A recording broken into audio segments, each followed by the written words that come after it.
नारायणाखिल गुरो भगवन्नमस्ते शिवाय नमः शिवलिंगाय नमः तन्मे मनः शिव संकल्पमस्तु नारायण।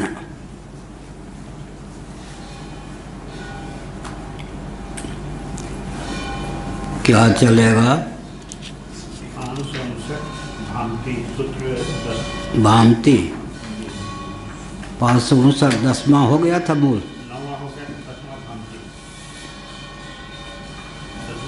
भाष्य हो गया था। ठीक। कार्य 559 पृष्ठ भामती टीका। कार्य कारणयोर वैलक्षण्यम तावत् समानमेवोभयोः पक्षयोः। चाहे सांख्यवादी हों चाहे वेदांती हों चाहे सांख्यवादी,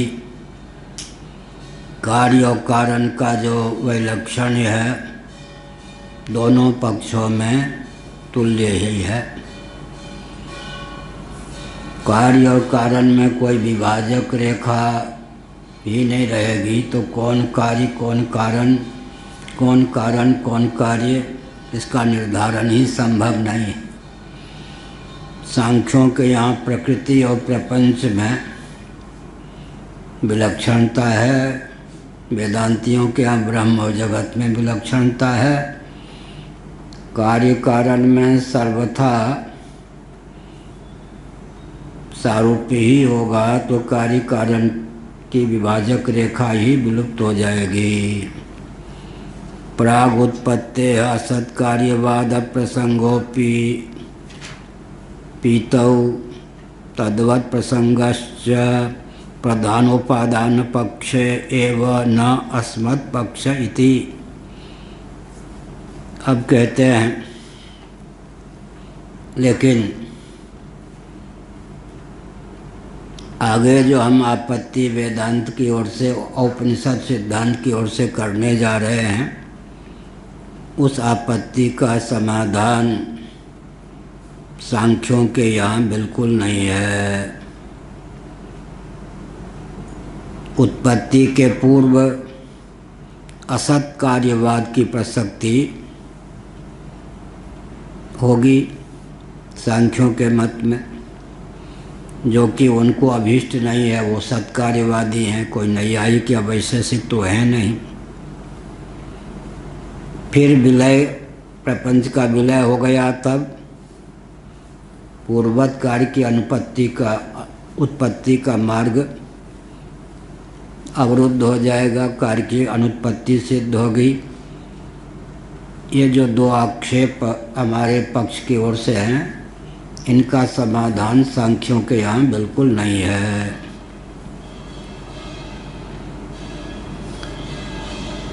प्रागुत्पत्ते असत कार्यवाद प्रसंग अपीतौ प्रलय की दशा में तद्वत् प्रसंगश्च प्रधानोपादान पक्ष एव। ये दोनों प्रकार की विसंगति, प्रधानोपादान, प्रधान माने प्रकृति, अव्यक्त जिसको कहते हैं सांख्यवादी, उनके पक्ष में ही आपत्ति प्राप्त है, हमारे पक्ष में नहीं। यद्यपि उपरिष्टात् प्रतिपादयिष्यामः, इस तथ्य का वर्णन हम आगे करेंगे। सूत्रकार स्वयं सूत्र की संरचना करेंगे। भाष्यकार भगवान इस तथ्य को आगे विस्तार पूर्वक ख्यापित करेंगे। उस समय वाचस्पति में जी कहते हमारी लेखनी भी इस विषय पर विस्तार पूर्वक इस तथ्य का प्रतिपादन करेगी। इस समय तो हम केवल संकेत करना उचित समझते हैं। तथापि गुण जिह्विकया समानत्वापादनम इतानिम इति। गुण जिह्विका न्याय है। गुण जिह्विकया बच्चा चिरायता, नीम आदि कड़वी वस्तु का सेवन नहीं करना चाहता, गिलोय, ये सब कि रस का पान नहीं करना चाहेगा तो उसके जिह्वा पर मधु या गुड़ का लेप कर देते हैं। फिर रोग को दूर करने के लिए चिरायता आदि का काढ़ा पिला देते हैं। इसी का नाम है गुड़ जिह्विका न्याय। तुम्हारे हिंदी में और बढ़िया कहते तुम्हारे मुँह तुम्हारी जीभ पर घी शक्कर, घी और शक्कर गुड़ जिह्विका न्याय। इसी को कह देते शाबाश, वाह वाह, गुड़ जिह्विका न्याय। इसका अभिप्राय क्या है? यहाँ जो भाष्यकार भगवान ने कहा यह दोष तुम्हारे पक्ष में ही है, हमारे पक्ष में नहीं। ये गुड़ जिह्विका न्याय से है। गुड़ जिह्विका न्याय माने मधुर उक्तियों के द्वारा निराकरण किया गया। तब पक्षे एव इमे दोषा न अस्माकम, हमारे पक्ष में ये दोष नहीं है, जबकि तुम्हारे पक्ष में अवश्य हैं। ये नहीं कहा कि मूर्ख हो, बुद्धू हो, ना भी नहीं, यह अभिप्राय है।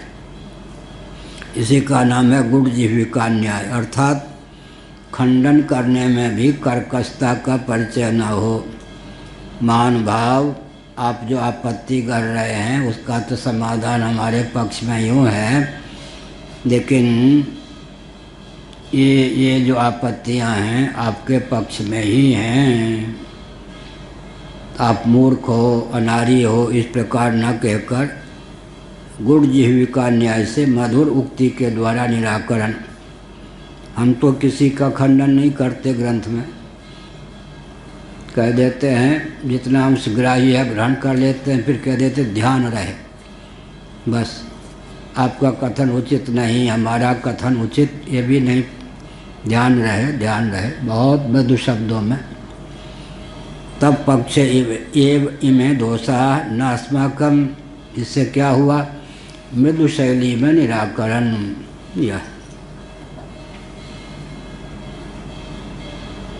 यह हुआ, नहीं तो ना तुच्छम। कहीं कहीं जो वेदों का को प्रमाण नहीं मानते उनका निराकरण करना हो तो भाष्य में न तुच्छम इन शब्दों का प्रयोग कर दिया जाता है। लेकिन जो वेदों को प्रमाण मानते हैं उनके पक्ष में गुड़ जिह्विका न्याय का आलम्बन लेकर बोला जाता है, मान भाव आपके पक्ष में तो ये त्रुटियां परिलक्षित हैं, जबकि आपके आक्षेप का समाधान हमारे यहाँ इस प्रकार है। इस प्रकार मृदु शब्दों का प्रयोग। बिल्ली तो एक ही है, लेकिन जब अपने बच्चे को यहाँ से वहाँ ले जाती है तो मुंह से पकड़ के या हाथ से पकड़ के, मुंह से पकड़, और चूहे को देखो मुंह से पकड़ के चबाई जाएगी, और अपने बच्चे को हाँ, तो ऐसे होते हैं। तो वो तो बिल्ली को शेर की मौसी, शेरनी की मौसी कहे, शेर की मौसी कही गई बिल्ली, शेर की मौसी। आकृति एक ही जैसी होती है, दिल डॉल में अंतर होता है, मुखाकृति। शेर की मौसी का नाम क्या है? हाँ, ये बात जल्दी समझ में आई, क्योंकि बहुत कठिन बात नहीं है। ठीक, शेर की मौसी, यह हुआ। ऐसे ही जो वेदों को प्रमाण मानते हैं उनके पक्ष में कोई विसंगति होने पर गुड़ जिह्विका न्याय से उनका समाधान किया जाता है, मधुरोक्ति से। यह अभिप्राय, गुड़ जिह्विका न्याय, मधुरोक्ति, मीठे बोल के।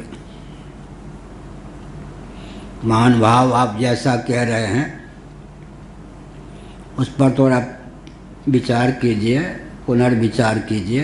पुनर्विचार की अपेक्षा है। यह जो शैली हुई, क्या शैली हुई? गुड़ जिह्विका न्याय। बिल्कुल ठीक।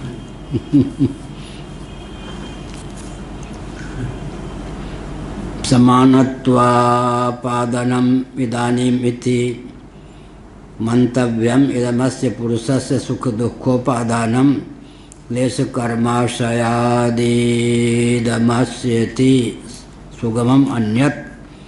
अन्य जो भाष्य की पंक्ति बिल्कुल सुगम है। यहाँ क्या कहा, केवल जहाँ पर कुछ व्याख्या की अपेक्षा थी मैंने कर दी। समानत्वापादानम इदानीम इति मंतव्यम इदमस्य पुरुषस्य सुख दुखोपादानम क्लेश कर्माशयादिदमस्येति। अब ये व्यवहार में तो इस शुभ कर्म का फल, अमुक शुभ कर्म का फल इस जीव को सुख की प्राप्ति, अमुक अशुभ कर्म का फल इस जीव को दुख की प्राप्ति। जैसे कि महाराजाधिराज पूर्वाचार्य महाभाग विद्यमान थे, उनसे किसी ने कह दिया ये जो निश्चलानंद हैं 5 बार सर्प ने काटा है। कितना बड़ा पापी यह होगा जिसको 5 बार सर्प ने काटा। हम भी मुस्कुराने लगे। सहानुभूति आदि कुछ नहीं। किसी ने पूज्य गुरुदेव से कह दिया, कृष्णानंद जी ने कहा, स्वामी जी महाराज एकांत में कहा, वो आपके शिष्य हैं हमारे गुरु भाई निश्चलानंद जी, उनको अमुक जगह 2 बार विष दिया गया, 27 या 28 बार कांच दिया गया। महाराज ने बहुत ऊर्ध्व सांस लेकर अरे राम। फिर एकांत में हमसे कहा, बात तो बहुत दुखद है, लेकिन संत बदनाम न हो जाए, संतों के प्रति अनास्था न हो जाए, इसलिए उस कष्ट को मन ही मन रखने की आवश्यकता है। फिर उनके पूज्य गुरुदेव को कोई बुखार उखार कुछ था, वैद्य बुलाए गए, दीक्षित जी थे, बहुत अच्छे।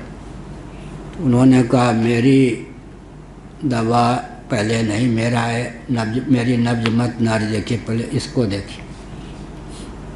इतना लाड़ प्यार। उन्होंने कुछ पूछ लीजिए, ये संकेत में ही बतावेंगे, ऐसा हमको गावा नहीं कहते थे। तो हमने कहा कहीं कोई प्रसंग में हमको 27-28 बार कांच दिया गया है, 2 बार विष, उसका प्रभाव नाम हम नहीं बताया। तो दीक्षित जी ठीक से समझे ना, पहले इसकी चिकित्सा क्या होनी चाहिए। दीक्षित जी बहुत चतुर थे, देखा कि मिलेगा नहीं। कत्था जो होता है ना, उसका गूदा पाने से इनका रोग हट जाएगा महाराज।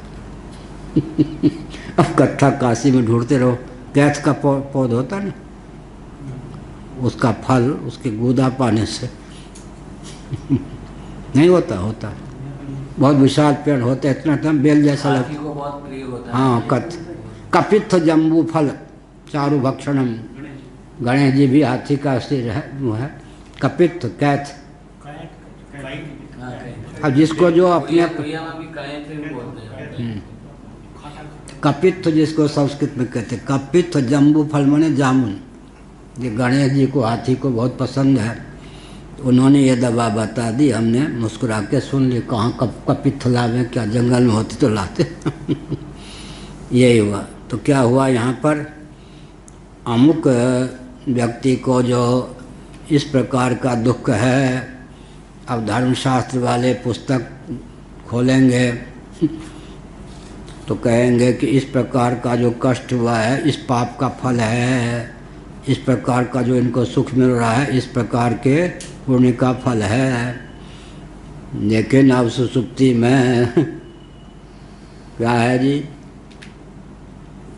तो अंतःकरण ही विलीन हो जाता है। महाप्रलय में तो अंतःकरण के उपादान के उपादान के उपादान के उपादान का भी विलय हो जाता है। तो वहाँ पर फिर विभाजक रेखा विगलित हो जाती है, यह अभिप्राय है।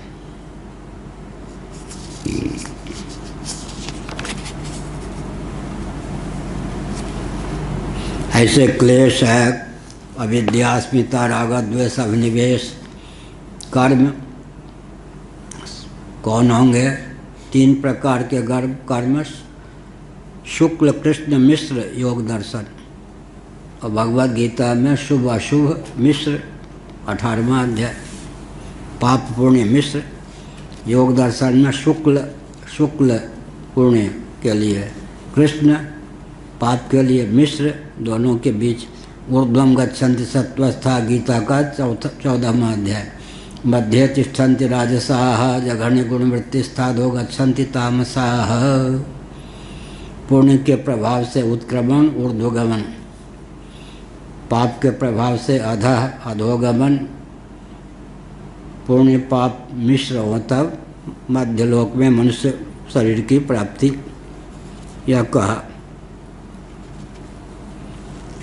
या इसका उपादान, या इसका सुख दुख का उपादान अमुक, ऐसे इसके देहेंद्रीय प्राणांतकरण का उपादान अमुक, सोमदत्त के देहेंद्रीय प्राणांतकरण का उपादान अमुक, देवदत्त के अमुक। ये सब विभाजक रेखा सर्ग दशा में है। महाप्रलय की दशा में तो इनमें किसी की पहुँच होती ही नहीं। यह कहा। अब 11वां सूत्र और भाष्य 2.1.11 ब्रह्मसूत्र।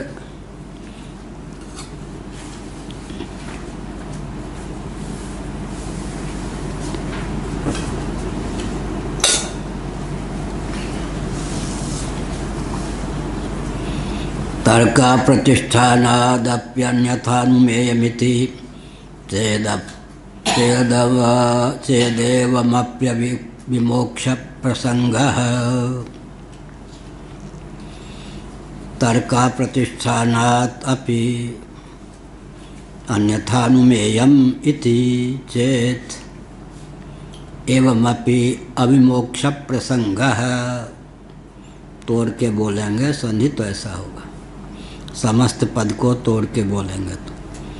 तर्का प्रतिष्ठानात्, तर्क की अप्रतिष्ठा होने के कारण धर्म और ब्रह्म में वेदादि शास्त्रों की ही गति है। धर्म और ब्रह्म में वेदादि शास्त्रों की गति है। तदनुकूल आगमिक तर्क की भी गति होती है, हो सकती है। हमने उपनिषदों में जितने अनुमान हैं, तर्क, सब इकट्ठा किया। 2-3 दिन लग गए इकट्ठा करने में।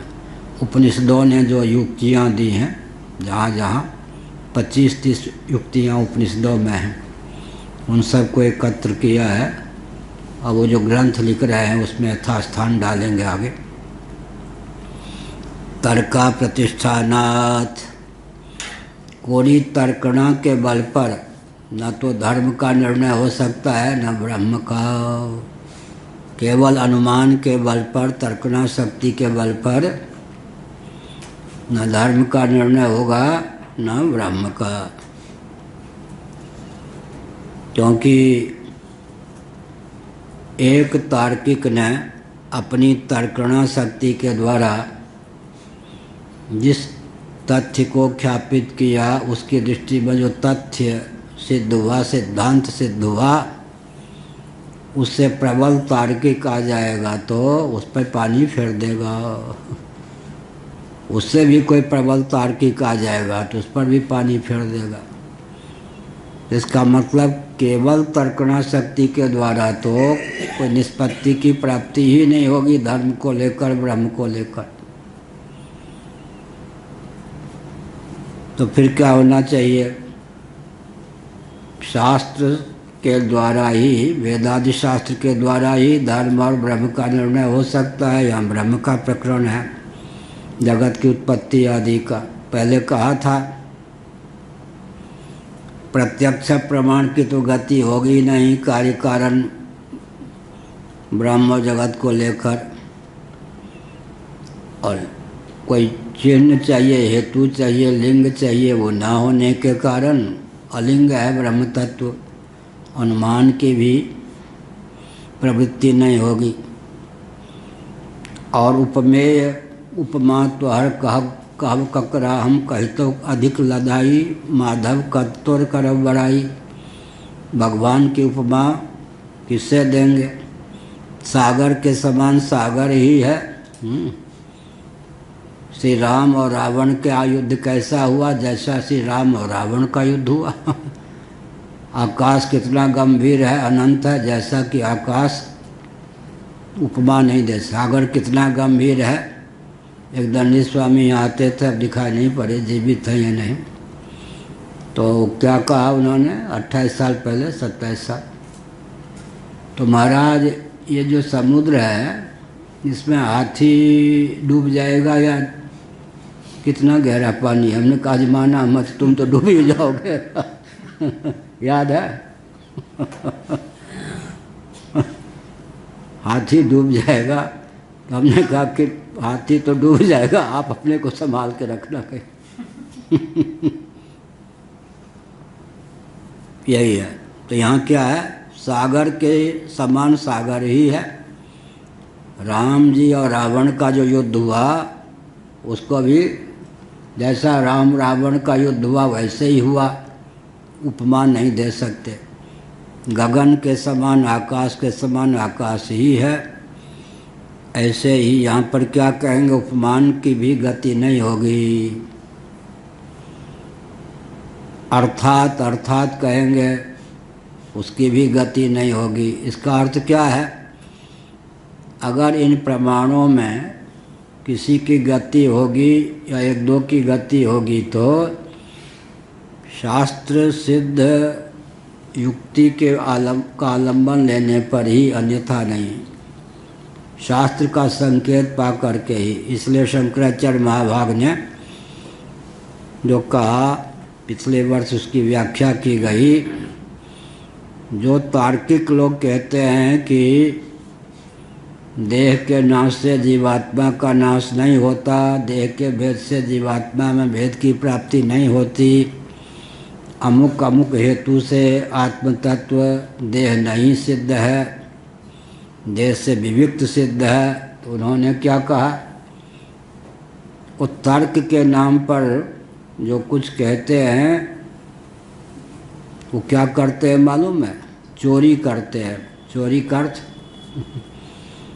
शास्त्र में जो युक्तियाँ दी गई हैं या शास्त्र ने जिस तथ्य को ख्यापित किया है उसको हृदयंगम करके फिर क्या करते हैं?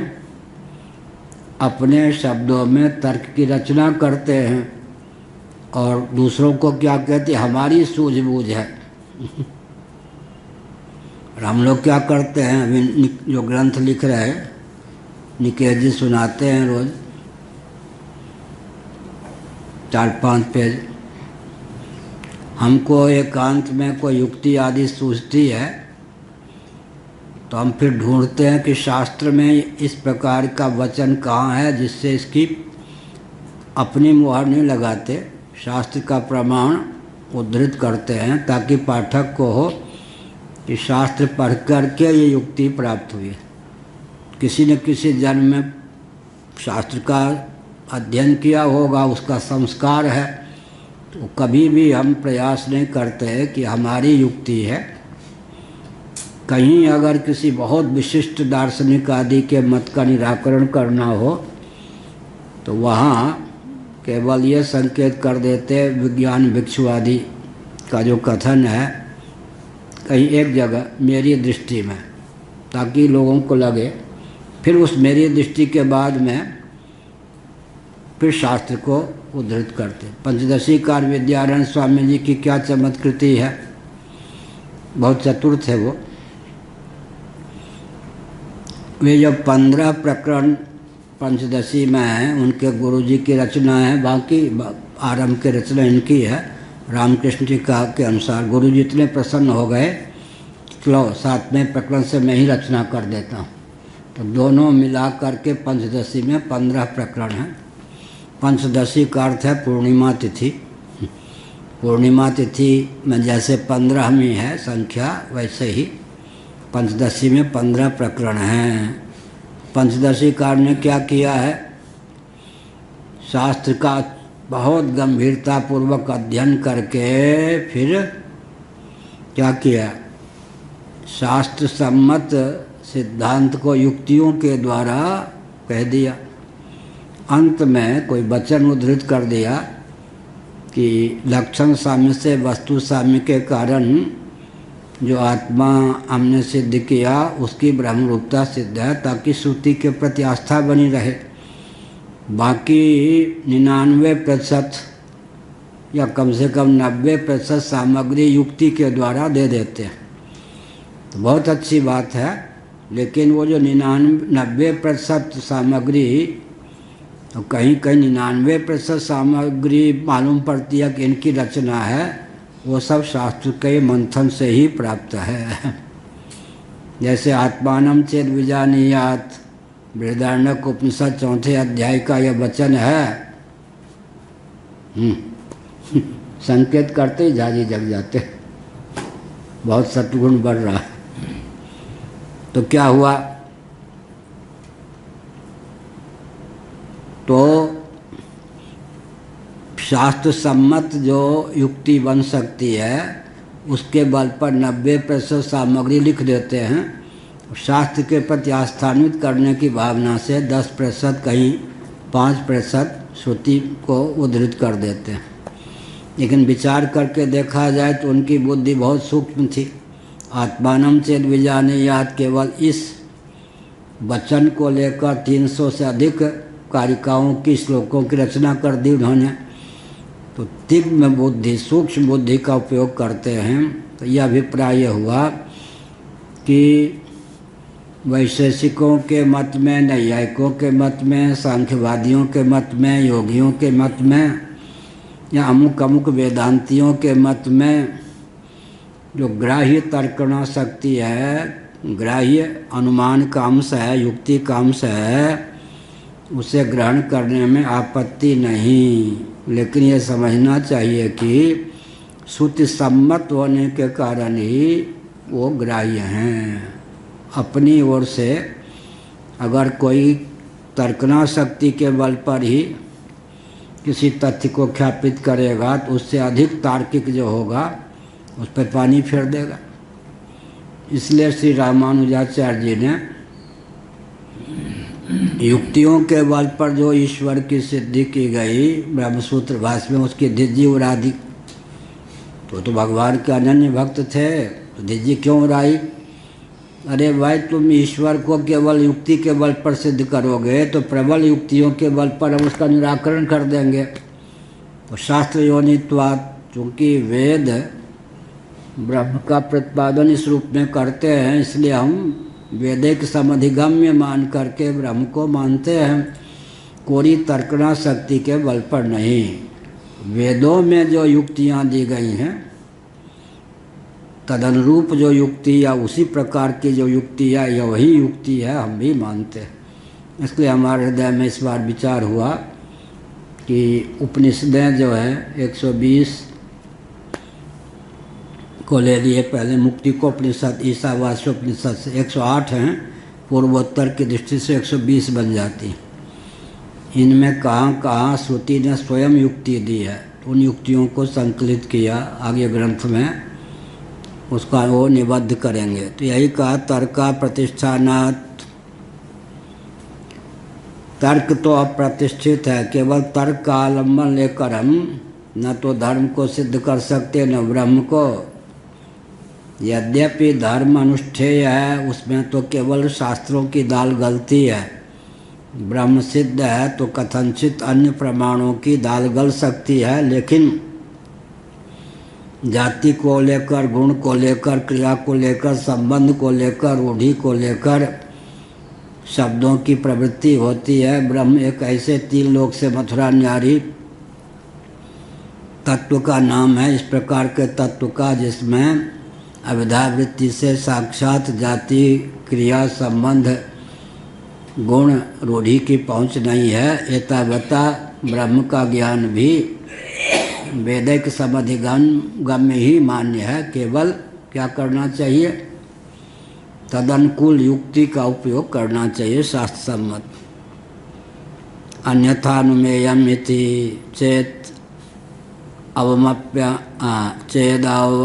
चेदवमप्यविमोक्ष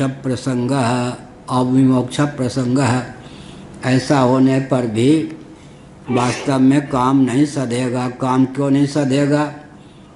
इसलिए काम नहीं सधेगा कि प्रबल युक्ति के द्वारा उसका भी कोई निराकरण कर देगा।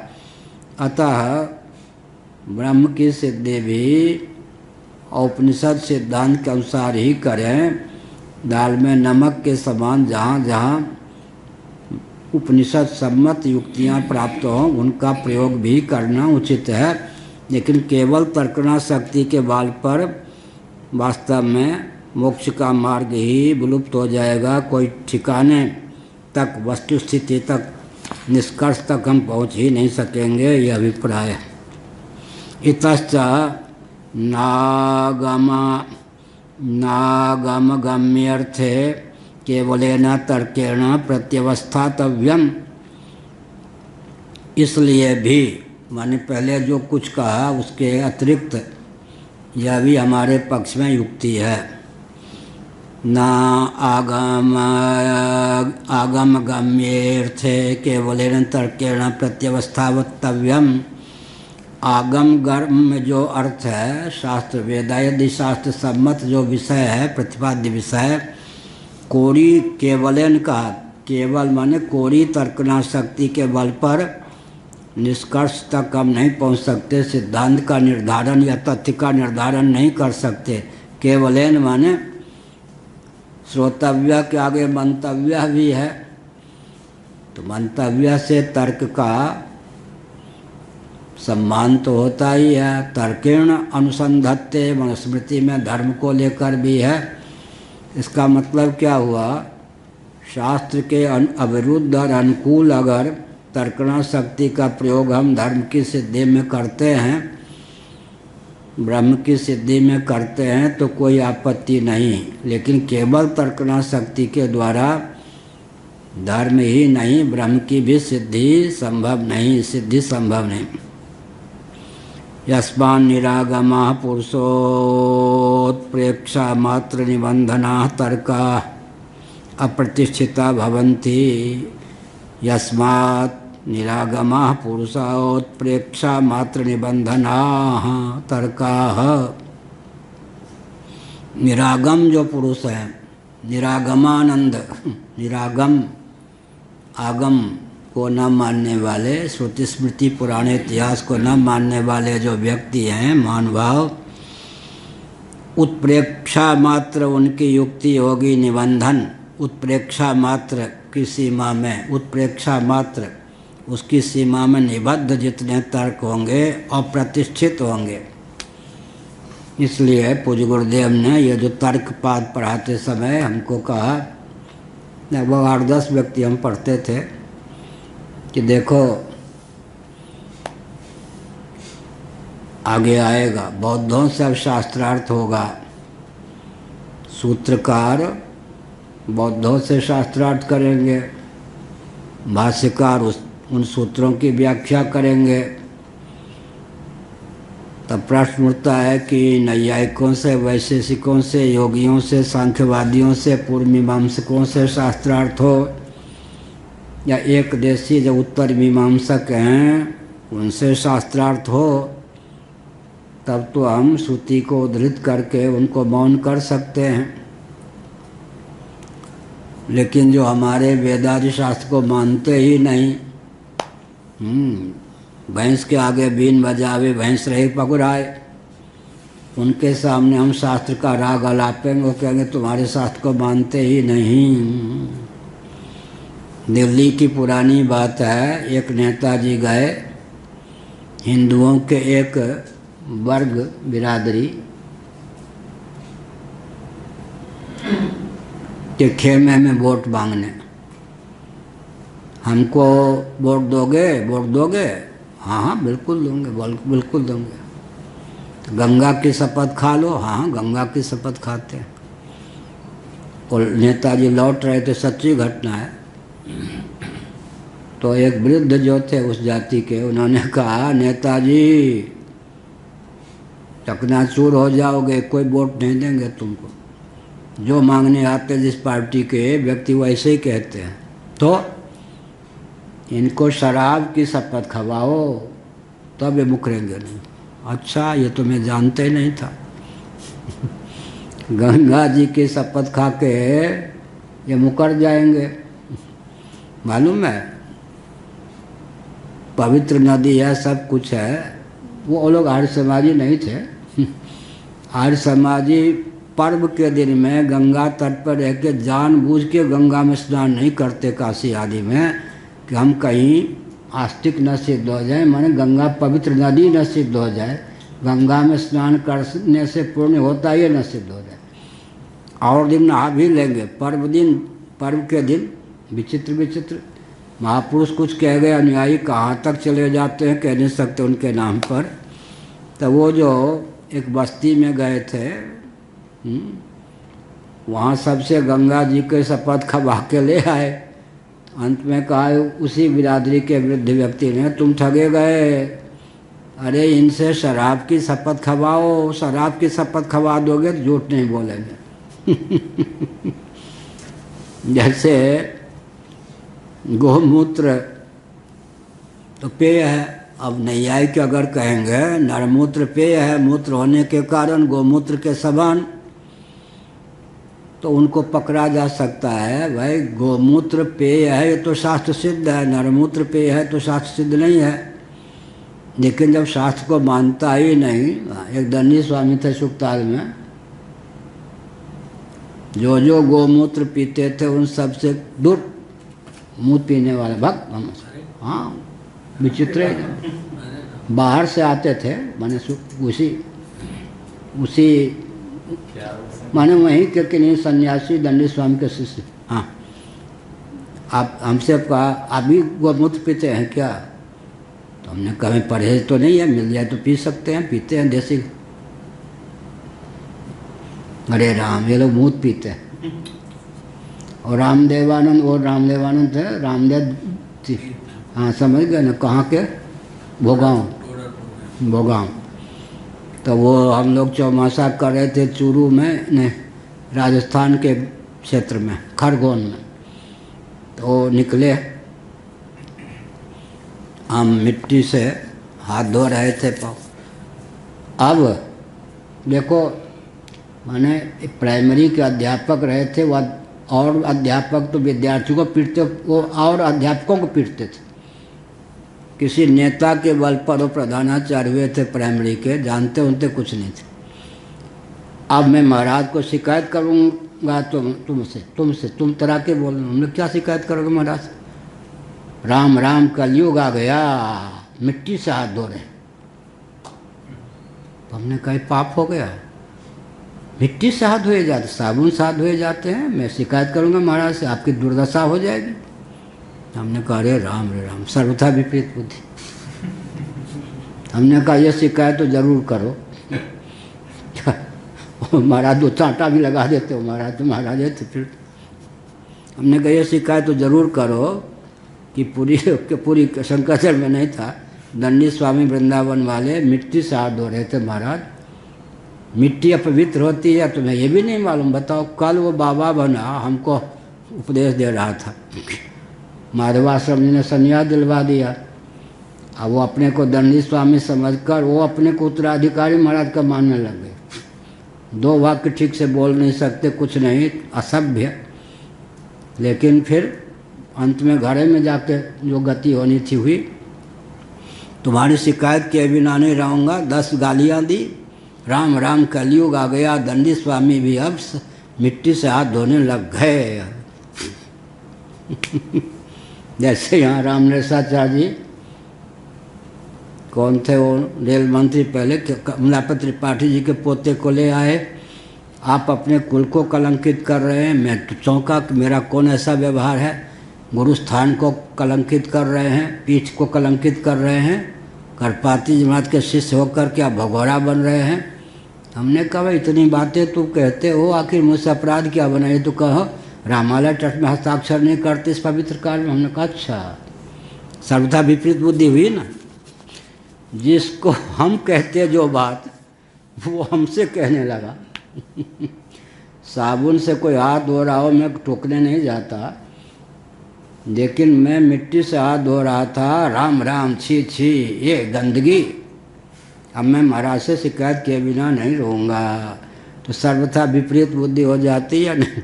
मिट्टी से हाथ धोने की तो परंपरा ही लगभग समाप्त हो। हाँ वो तो कोई नहीं, क्योंकि ये बेसन वाला युग ऐसे आ गया, ये सब आ गया। तो हम तो मुल्तानी मिट्टी से, हम तो बचपन में भी हम साबुन से कभी नहीं नहाए, साबुन आदि रखते भी नहीं थे। मिट्टी, गाविस मिट्टी, बहुत बढ़िया मिट्टी उधर होती थी, अभी होती होगी।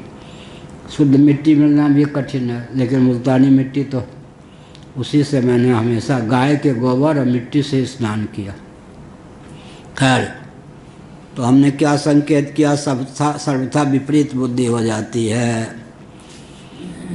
तो हमने संकेत क्या किया, जो शास्त्र को मानते हैं उनके सामने शास्त्र की दुहाई दे सकते हैं, जो शास्त्र को मानते ही नहीं क्या उनके सामने फिर कैसे बोलेंगे।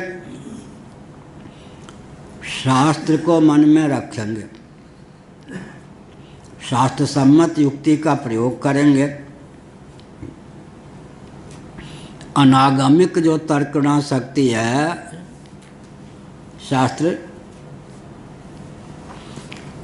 के द्वारा असमर्थित जो तर्क है वो दुर्बल पड़ जाएगा। शास्त्र संबंधी क्या कह के तर्क का प्रयोग करके, तब वो जब चार खाने चित्त होके बोलेगा। ये सब पूज्य गुरुदेव ने बताया कि आपकी जो विजय हुई इसका रहस्य मैं जानना चाहता हूँ। हमारे सारे तर्क को आपने छिन्न भिन्न कर दिया, तो उनसे कहना चाहिए जिनसे आपको परहेज है उसी की महिमा से। वो कौन है? शास्त्र। शास्त्र सम्मत युक्ति वाले के सामने कोई संसार के जितने तार्किक हैं, तर्कना शक्ति वाले, सब चार खाने चित्ते हुए बिना नहीं रह सकते।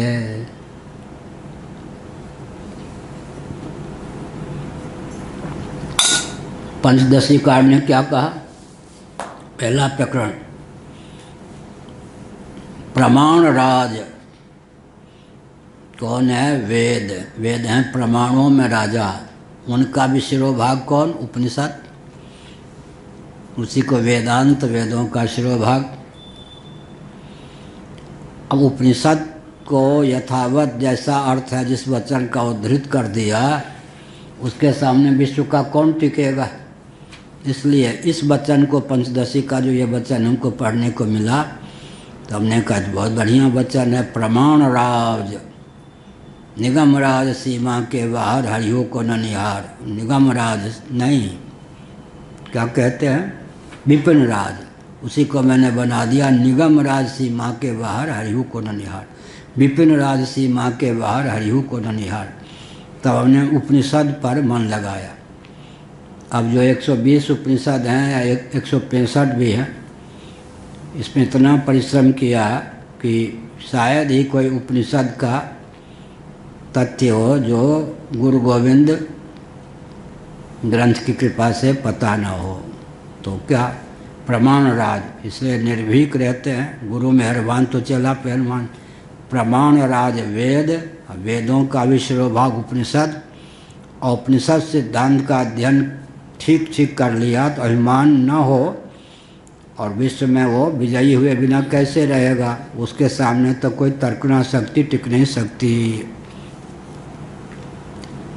यस्मान् निरागमा पुरुषोत्प्रेक्षा मात्र निबंधना तर्का अप्रतिष्ठिता भवन्ति। जबकि बात यह है कि जो निरागम हैं, निरागम माने वेदादि शास्त्रों का अध्ययन विधिवत नहीं किया है, ऐसे जो पुरुष हैं, व्यक्ति हैं, तार्किक हैं, प्रेक्षा मात्र निबंधना, प्रेक्षा मूलक, मात्र प्रेक्षा मूलक जो तर्क वह प्रतिष्ठित हो जाते हैं, लक्ष्य की साध्य की सिद्धि में सर्वथा पंगु सिद्ध होते हैं। क्यों? उत्प्रेक्षाया निरंकुशत्वात्। उत्प्रेक्षा जो है निरंकुश है। क्या? उत्प्रेक्षा निरंकुश है। अब जिसको राग रागनी का ज्ञान है, निरंकुश गान गाएगा, गीत गाएगा? नहीं गा सकता। और जिसको राग रागनी का ज्ञान नहीं है वो तो फिर क्या सोचेगा, हाँ हमसे बढ़िया कोई गायक ही नहीं है। ये निरंकुश उत्प्रेक्षाया निरंकुशत्वात्। इसी प्रकार से जो व्याकरण के नियम हैं, हिंदी के हों, संस्कृत के हों, अंग्रेजी के हों, उस नियम की सीमा में जो बोलेगा क्या वो, और व्याकरण आदि के नियम आदि को तोड़ के जो बोलेगा, निराला जी की जय हो। क्या हुआ? छंदोबद्ध पहले, यहाँ तक कि सूरदास महाराज आँखों से बीन थे, लेकिन उनके भी जो पद हैं सब छंदोबद्ध हैं। लेकिन निराला जी ने एक मार्ग ही निकाल दिया, गद्य काव्य जैसा बना के उसी को कविता कह दी। छंद जानते थे वो छंद, विचित्र ब्राह्मण थे उन्नाव जिला के, तो उन्होंने छंदोबद्ध क्या अपने निराला विचित्र ही छंद बना दिया। विचित्र छंद माने बतुकबंदी कर दी। उसी पे वाजपेयी जी प्रधानमंत्री थे, अपनी कविता में बहुत खर्च किया देश का, उनकी कविता जगह जगह, तो उनके प्रधानमंत्री होने पर तो खूब गान होता था। कौन पूछे वाजपेयी जी की कविता को? कौन वाजपेयी जी प्रधानमंत्री जो रहे। तो इसका अर्थ क्या हुआ? तो विचित्र कविता, ये सलवार में कोई कोई कविता आती है, अरे विचित्र, कोई न ताल न मेल।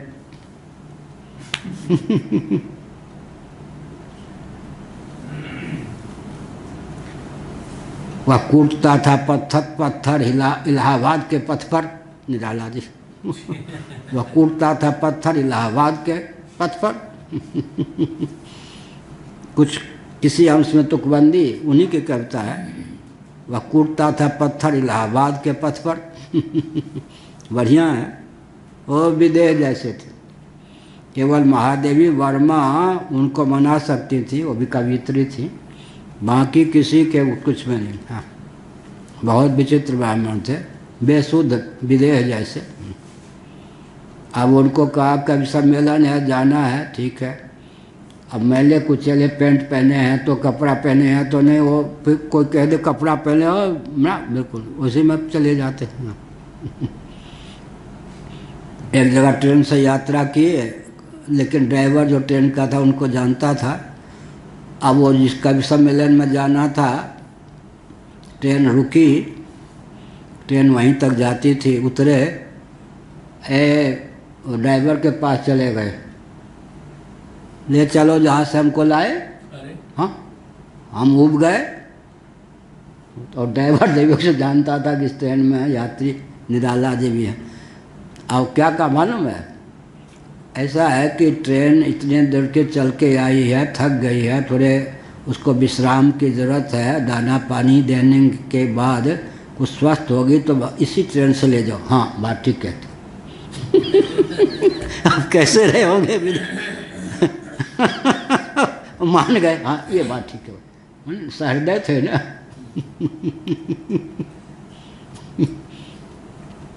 अच्छा तो ठीक है, उसको भी पानी, उसको हाँ उसको भी थोड़ा विश्राम करने दो। तब तक लोग आ गए महाराज कि जब तक ट्रेन जो है थकान मिटा ले, इसको कुछ पानी वानी दिया जाए, तब तक एक सम्मेलन में हो आई। हाँ कोई बात नहीं, इसको भी आराम मिलना चाहिए। अच्छा तो मान गए। माँ ऐसे उनको बनाना बड़ा कठिन था, बहुत ऊंचे थे, ब्राह्मण थे। एक बताया ना, नेहरू जी बोल रहे थे, अब निराला जी को कौन टोके, रक्षक लोग थे, आए पीठ पर एक मुक्का मार के भगे। नेहरू जी को मुक्का मार देना पीठ पे, एक थप्पड़ मार। कौन था भाई? अच्छा निराला, हाँ ठीक है भाई, कोई उनको कुछ कुछ कहना मत, निराला निराला। विचित्र ब्राह्मण, माने कवि तो थे, विदेह भी थे एक प्रकार से। तथा ही कैश्चिद अभियुक्त ही है, देखो अभियुक्त आजकल तेसाम नित्याभियुक्ता नाम गीता में भी है या नहीं? अभिता युक्त समाहित व्यवस्थित, अब कहते अभिता उन्मत्त ये शब्द कितना बढ़िया था, अभियुक्त है गीता में भी, तेषाम नित्याभियुक्ता नाम योगक्षेमम वहाम्यहम।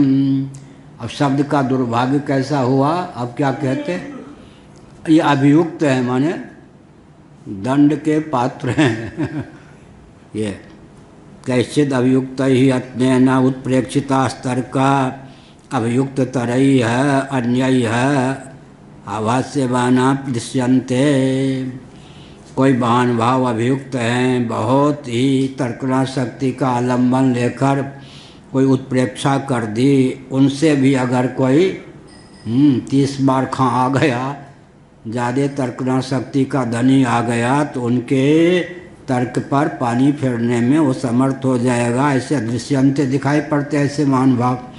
इसलिए फिर क्या करें, तर्का प्रतिष्ठानात्, आगम विरुद्ध जो तर्क हैं उनका आलम्बन लेकर कहाँ जाओगे, कोई ठिकाना नहीं लगेगा।